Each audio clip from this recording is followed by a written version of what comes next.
हाय viewers, दिए गए चित्र को वर्णन 40 से 50 शब्दों में कीजिए। ఇక్కడ ఇచ్చినటువంటి ఈ యొక్క చిత్రాన్ని వచ్చేసి 40-50 పదాలు వచ్చేటట్టుగా మీరు రాయండి హిందీలో। ఈ యొక్క దృశ్యం వచ్చేసి यह चित्र पारंपरिक భారతీయ गांव के దృశ్య को దర్శాతా హై। ఈ యొక్క చిత్రం వచ్చేసి పారంపర్యమైనటువంటి భారతదేశ గ్రామ సాంప్రదాయాన్ని గుర్తిస్తూ ఉన్నది।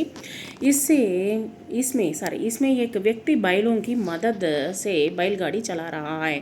ఎడ్ల సహాయంతో ఒక వ్యక్తి వచ్చేసి ఎడ్లని నడుపుతూ ఉన్నాడు, ఆ యొక్క ఎడ్ల బండి నడుపుతూ ఉన్నాడు।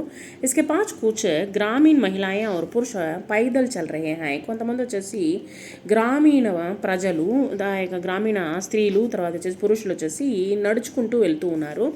जिन्होंने सिर पर टोकरियां उठाई हैं। వారి యొక్క తలపైన వచ్చేసి కొన్ని బుట్టలు పెట్టుకొని, తలపైన బుట్టలు పెట్టుకొని నడుస్తూ ఉన్నారు। यह దృశ్య గ్రామీణ జీవన్కి సాదగి और పరిశ్రమ को दिखाता है। ఈ యొక్క దృశ్యం ఎట్లా ఉందంటే గ్రామీణమైన వాతావరణము, తర్వాత కష్టపడి పనిచేసేటువంటి తత్వాన్ని గురించి ఇక్కడ మనకు ఈ యొక్క చిత్రం ద్వారా మనకు అర్థమవుతూ ఉన్నది।